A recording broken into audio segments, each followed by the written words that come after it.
کی باتیں سنیں.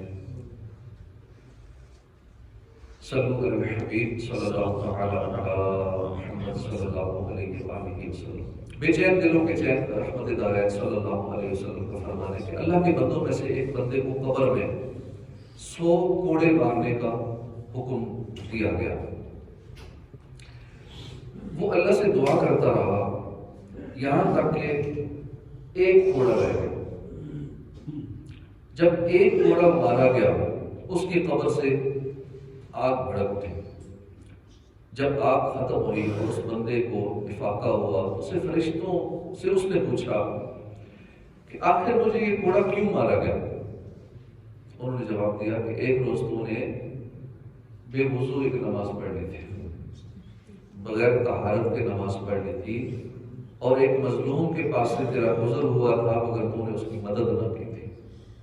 اب اس روایت سے وہ لوگ عبرت حاصل کریں کہ دوران نماز جن کا کسی وجہ سے وضو ٹوٹ جاتا ہے اور وہ شرم کی وجہ سے صفوں سے نکلتے نہیں ہیں، بےزتی ہو جائے گی، لوگ کیا کہیں گے، صف توڑ کے نکل رہے ہیں. وضو ٹوٹ جائے صفیں توڑ کے نکلنا ہوگا، چاہے اگلی صف میں ہے، پیچھے ساری مسجد فل ہے، پھر بھی نکلنا پڑے گا.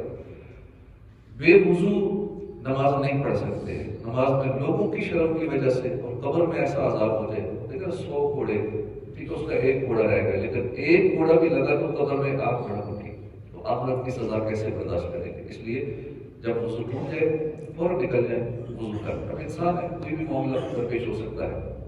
اور شرعی مسئلہ بھی ہے کہ اگر دوران نماز پیٹ میں گڑبڑ شروع ہو گئی، ریح کی حاجت زیادہ ہو گئی، یا پخانے کی حاجت زیادہ ہو گئی، پیشاب کی حاجت زیادہ شدید حاجت ہو گئی ہے، اس کے لیے نماز توڑنا ضروری ہے. نماز توڑے، دوبارہ حاجت پوری کرے، وضو کر کے واپس آ کے نماز پڑھے. یہ لوگ کہتے ہیں جلدی جلدی وضو ٹوٹنے والا ہے، جلدی نماز پڑھ لیتے ہیں پھر بعد میں کر لیں گے. ایسا نہیں کرنا چاہیے. جب اس طرح کی کوئی حاجت ہے تو پہلے اس سے فارغ ہو کے ایزی ہو کے وضو کر کے استنجا کر کے اس کے بعد نماز پڑھیں، چاہے جماعت میں ہو چاہے گھر میں ہو. حضرت سیدنا حارث وحاسبی رحمۃ اللہ علیہ فرماتے ہیں کہ ایک کیال کہتے ہیں غلہ ماپنے والا، پیمائش کرنے والا، میئرمنٹ کرنے والا، اس نے یہ کام چھوڑ دیا، غلہ ماپنے کا کام چھوڑ دیا اور عبادت الہی میں مشغول ہو گیا. جب وہ مر گیا تو اس کے بعد بعض احباب نے اس کو خواب میں دیکھا. پوچھا ما فعل اللہ بک، اللہ نے تیرے ساتھ کیا معاملہ کیا؟ اس نے کہا کہ میرا وہ پیمانہ جس میں غلہ وغیرہ ماپا کرتا تھا، اس میں میری بے احتیاطی کی وجہ سے کچھ مٹی بیٹھ گئی. جو اپنے غلوں کو صاف نہیں کرتے، اس کو پیمانے کو صاف نہیں کرتے، مٹی ڈسٹ وغیرہ بیٹھی جاتی ہے. خاص کر پہلے دور میں جو دوسرے پیمانے ہوتے تھے ہاتھ سے پکڑنے والے ترازو، تو آج کل بھی اگر ایسا کوئی معاملہ ہو کہ ڈسٹ کی وجہ سے کوئی پیمانے میں گڑبڑ ہونے کا چانس ہو تو توجہ کرنی چاہیے اس پہ بھی. وہ مٹی، وہ ڈسٹ میری بے احتیاطی کی وجہ سے بیٹھ گئی، میں نے اسے صاف نہیں کیا، غفلت برتی. تو ہر مرتبہ ماپنے کے وقت بقدر اس مٹی کے کچھ کم ہو جاتا. اس مٹی کی کیا شاید 1 گرام بھی نہ ہوگا، اس کا 1 ml بھی شاید اس کا ویٹ نہ ہو، 1 گرام میں ویٹ نہ ہو اس مٹی کا. ڈسٹ کا کیا وزن ہوتا ہے؟ میں اس قصور کے سبب عتاب میں گرفتار ہوں. اس سبب سے ہمارے ہاں تو جان بوجھ کر ہاتھ کی صفائی دکھاتے ہیں، چاہے وہ کوئی سبزی والا ہو، فروٹ والا ہو، اور کوئی تاجر ہو. وہ اس میں اپنی چلاکی سمجھتے ہیں کہ اگر میں اگلے کو اتنے گرام کا چونا لگا لوں گا تو میرا اتنا حساب بن جائے گا، اتنا پروفٹ آ جائے گا، اتنا یہ وزن کا حساب کتاب یہ ہو جائے گا. اپنی آخرت خراب کر رہے ہوتے ہیں. اگلے کو مال دینا ہے تو ایکسٹرا دے دیں، کم نہیں ہونا چاہیے. 1 گرام، آدھا گرام یا اس سے بھی اگر مزید جو بھی کوانٹٹی منیمم ہے اتنا بھی اگلے کو کم دے دیا، قیمت پوری لے لی، تو اس کا بھی حساب دینا ہوگا. شاپر میں تولتے ہیں نا، شاپر کا بھی ویٹ ہے. چھوٹا شاپر ہے تو اس کا بھی 2 گرام کا وزن ہے، تھوڑا سا بڑا ہے تو اس کا 4-6 گرام کا وزن ہے. تو ہم کیا کرتے ہیں کہ شاپر سفید وہ چیز تول کے لیے اتنی ہے، بھائی اتنی نہیں ہے، اس میں شاپر کا بھی ویٹ ہے 2 گرام کا، تو اتنا ایکسٹرا ڈالنا پڑے گا چاہے جو بھی چیز ڈال دیں. تو ان چیزوں کی طرف توجہ نہیں ہوتی. مرنے کے بعد آنکھ کھلے گی، ہر چیز سامنے آ جائے گی، زندگی بھر کا ریکارڈ سامنے آ جائے گا. اس لیے بہت احتیاط کرنی چاہیے، چاہے وہ تاجر ہو یا اس کے علاوہ کوئی ہو، ہر ایک اپنے حساب سے دیکھ لے، اپنی آخرت کا خیال رکھے. اسی طرح ایک اور شخص بھی اپنے ترازو سے مٹی وغیرہ صاف نہیں کرتا تھا اور اسی طرح چیز تول دیتا تھا. جب وہ مر گیا اس کو قبر میں عذاب شروع ہو گیا، یہاں تک کہ لوگوں نے اس کی قبر سے چیخنے چلانے کی آواز سنی. بعض صالحین یعنی نیک لوگوں کو قبر سے چلانے کی آواز سن کر رحم آ گیا. انہوں نے اس کے لیے دعائے مغفرت کی، اس کی برکت سے اللہ نے اس کا عذاب دفع کیا. مذکورہ دونوں لرزہ خیز حکایات سے وہ لوگ ضرور درس عبرت حاصل کریں جو ڈنڈی مارتے ہیں، کم ماپ تول کرتے ہیں.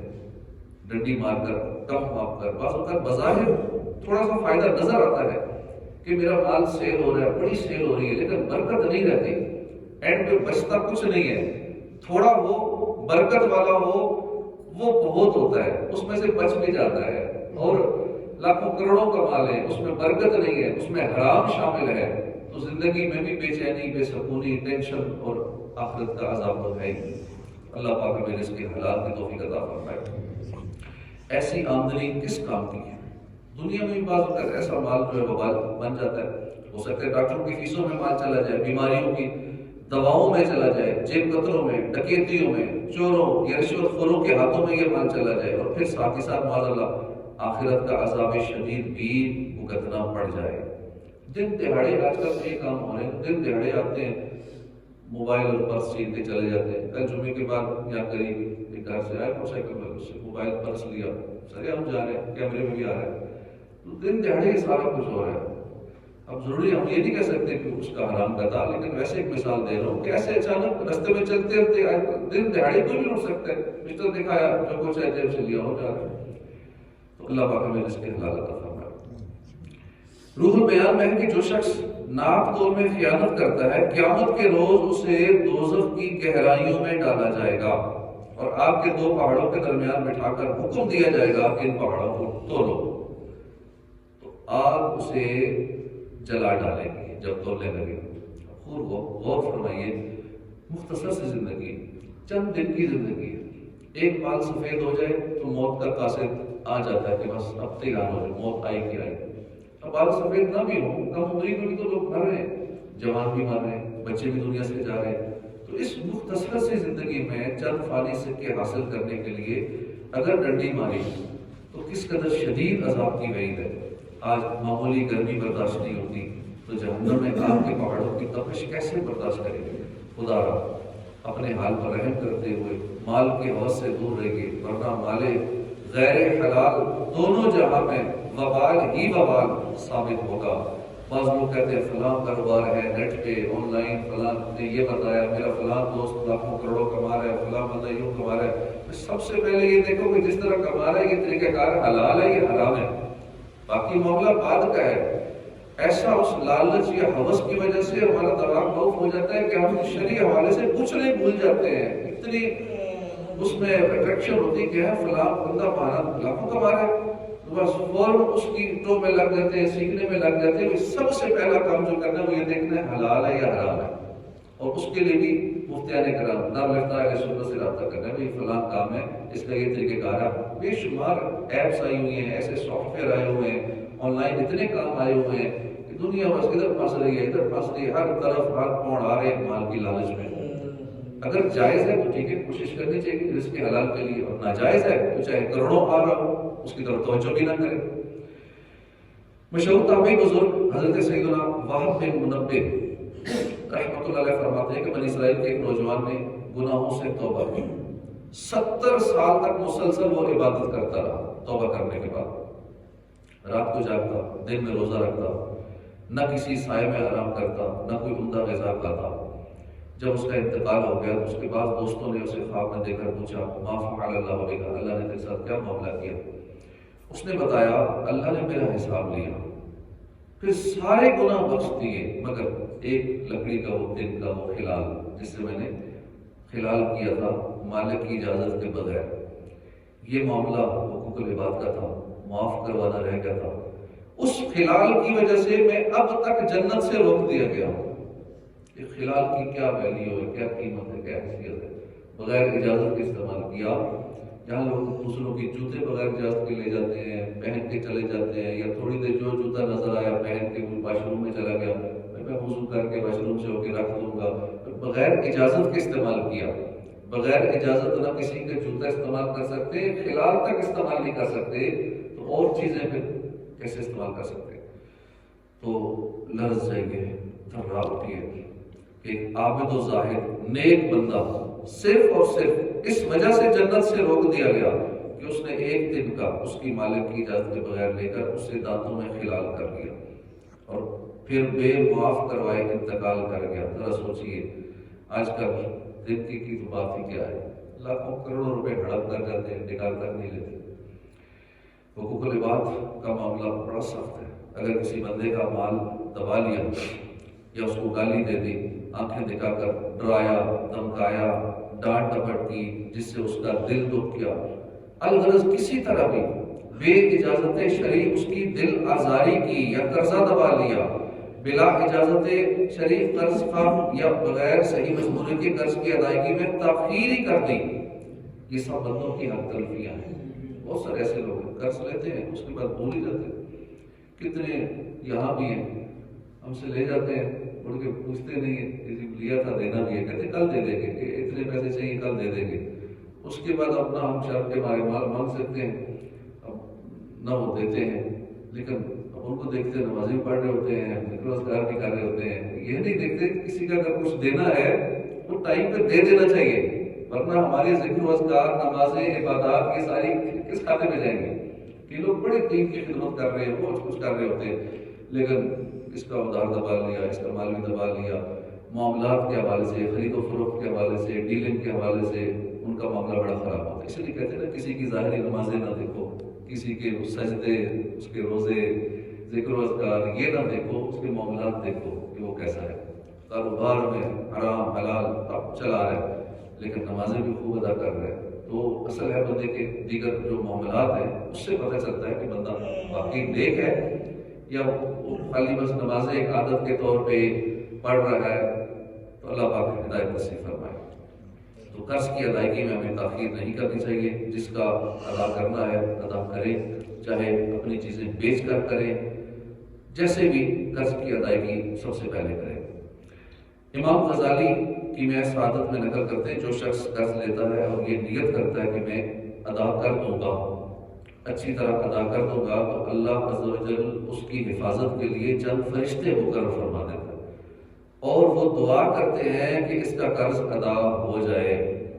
اور اگر قرض ادا کر سکتا ہو، قرضدار قرض ادا کر سکتا ہو، تو قرض خواہ کی مرضی کے بغیر ایک سیکنڈ، ایک گھڑی بھی تاخیر کرے گا تو گناہ گار ہوگا اور ظالم قرار پائے گا، خواہ روزے کی حالت میں ہو، سو رہا ہو، اس پر اللہ کی لعنت اترتی رہتی ہے۔ یہ ایسا گناہ ہے کہ نیند کی حالت میں بھی ساتھ رہتا ہے، بندہ سویا ہوا ہے گناہ لکھے جا رہے ہیں، کام کر رہے ہیں گناہ لکھے جا رہے ہیں، روزہ رکھا ہوا ہے گناہ لکھے جا رہے ہیں۔ اگر اپنا سامان بیچ کر قرض ادا کر سکتا ہے تب بھی کرنا پڑے گا، اگر ایسا نہیں کرے گا تو گناہ گار ہوگا۔ اس میں یہ فعل کبیرہ گناہوں میں سے ہے مگر لوگ اسے معمولی خیال کرتے ہیں۔ جس طرح لوگ آمدنی کے حوالے سے کوشش کرتے ہیں کہ پیسے بھی انکم ہونی چاہیے، آٹو انکم ہونی چاہیے، میں سو رہا ہوں تو بھی اکاؤنٹ میں ڈالر آتے رہیں، حلال طریقے ہیں بہت سارے آتے ہیں، بس سیکھنا پڑتا ہے، تو ڈالر آتے رہیں، آمدنی آتی رہے، آٹو پہ آتی رہے، میں کچھ بھی نہ کروں آتی رہے۔ تو اسی طرح گناہوں کا معاملہ بھی ہوتا ہے کہ بندہ کچھ نہیں کر رہا ہوتا یا نیک کام کر رہا ہوتا ہے، ادھر سے آٹومیٹکلی گناہ آ رہے نام اعمال میں۔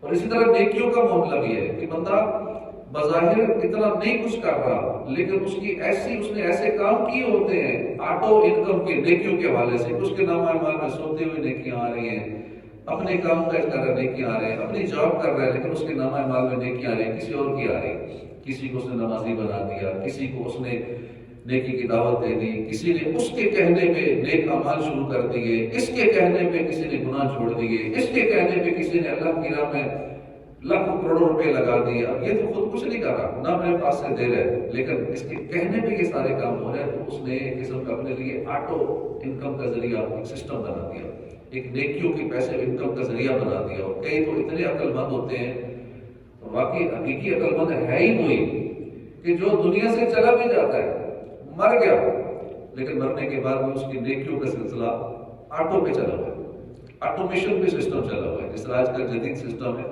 کہ سوشل میڈیا پہ آٹومیشن، دیگر معاملات میں آٹومیشن، کے ہر چیز آٹو پہ آ گئی ہے. اب تو چیٹ جی پی ٹی اور نہ جانے کیا کیا جدید سسٹم آ گیا، اور ہم بہت چیزوں سے پیچھے ہیں، اور اس سے نہ دنیا کا فائدہ اٹھا رہے ہیں نہ آخرت کا فائدہ اٹھا رہے ہیں. تو اسی طرح ہمیں نیکیوں کے معاملے میں بھی ایک آٹو پے سسٹم چلا دینا چاہیے، آٹومیشن کر دینی چاہیے، تاکہ ہم بالفرض آج ہی دنیا سے چلے جائیں، مرنے کے بعد پیچھے سے ہر طرف سے نیکیاں آ رہی ہوں. دیکھیں نا، جو مسجد بناتا ہے، مسجد کے لیے پلاٹ دیتا ہے، مسجد کے لیے تعمیرات کرواتا ہے، مسجد میں کوئی کام کروا دیتا ہے، وہ تو دنیا سے چلا گیا، لیکن جانے کے بعد اس کے نامہ اعمال میں نیکیاں جا رہی ہیں. جتنے یہاں نمازیں پڑھ رہے ہیں، جس نے یہاں پلاٹ کی خریداری سے لے کر تعمیرات سے لے کر دیگر سارے معاملات اور یہاں تک معاملہ پہنچا، اب جتنے بھی ان معاملات میں انوالو ہوئے، اب ان کو تو آٹو پہ دیکھیے جا رہی ہے، آٹومیٹک ان کو ثواب پہنچ رہا ہے، نیکیاں پہنچ رہی ہیں. اب دنیا سے چلے بھی گئے لیکن ثواب ان کے نامہ اعمال میں جا رہا ہے. اللہ ان کے درجات اسی کے صدقے بلند فرما رہا ہوگا. جنت میں مزید درجات ان کے بلند ہوتے رہیں گے قیامت تک، جب تک یہاں لوگ نمازیں پڑھتے رہیں گے، جب تک قرآن کی تلاوت ہوتی رہے گی، جب تک یہاں نیک کام ہوتے رہیں گے. جس نے بھی چاہے 1 روپے کا حصہ ملایا اس کو ثواب پہنچتا رہے گا. اللہ پاک ہمیں توفیق عطا فرمائے. میرے آقا اعلیٰ حضرت فرماتے ہیں کہ قرض کی ادائیگی میں سستی اور جھوٹی حیل و حجت کرنے والے شخص زید کے بارے میں استفسار ہوا تو آپ نے فرمایا کہ زید فاسق اور فاجر ہے، مرتکب کبائر ہے، ظالم ہے، کذاب ہے، مستحق عذاب ہے. اس سے زیادہ اور کیا القابات چاہتا ہے اپنے لیے؟ اگر اس حالت میں وہ مر گیا اور قرض لوگوں کا اس پر باقی رہا، اس کی نیکیاں ان قرض خواہوں کے مطالبے میں دے دی جائیں گی. کیوں کر دی جائیں گی؟ کس طرح دی جائیں گی یہ بھی سن لیں.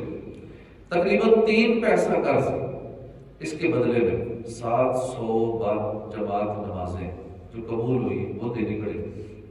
جب اس قرض دبا لینے والے کے پاس نیکیاں نہ رہیں گی، ان قرض خواہوں کے گناہ اس مفروض کے سر پر رکھے جائیں گے اور آگ میں پھینک دیا جائے گا. دنیا میں کسی پر ذرا برابر ظلم کرنے والا بھی جب تک مظلوم کو راضی نہیں کر لے گا، اس وقت تک اس کی خلاصی نہیں ہوگی، چھٹکارا ناممکن ہے. ہاں، اللہ چاہے تو اپنے فضل و کرم سے قیامت کے روز ظالم و مظلوم میں صلح کروا دے، یہ الگ معاملہ ہے. بصورت دیگر اس مظلوم کو ظالم کی نیکیاں دے دی جائیں گی. اگر اس سے بھی مظلوم یا مظلومین کے حقوق ادا نہ ہوئے تو مظلومین کے گناہ ظالم کے سر پر ڈال دیے جائیں گے اور وہ جہنم رسید کر دیا جائے گا.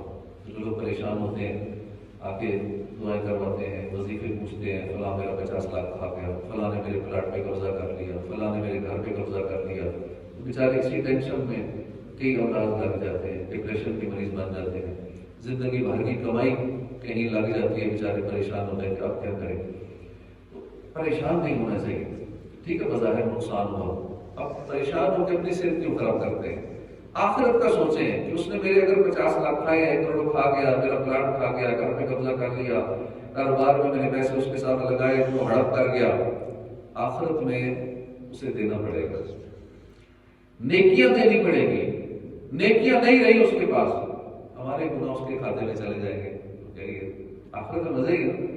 اس لیے جس کے ساتھ ظلم ہو رہا ہے، جس کا نقصان ہو رہا ہے، کوئی کسی کے پیسے دبا رہا ہے، وہ پریشان نہ ہو. ٹھیک ہے، دنیا میں انشاءاللہ وقت گزر جائے گا، بظاہر نقصان نظر آ رہا ہے، لیکن آخرت میں اللہ پاک بہت کچھ عطا فرمائے گا. اللہ پاک اسی وجہ سے ہماری بخشش ہو جائے، اس کی نیکیاں ہمیں مل جائیں. کتنی بڑی سعادت کی بات ہے، اپنے گناہ آ گئے کھاتے میں. اللہ پاک ہمیں عمل کی توفیق عطا فرمائے اور نیکیوں کی قدر کرنے کی توفیق عطا فرمائے. آمین بجاہ نبی الامین صلی اللہ علیہ وسلم.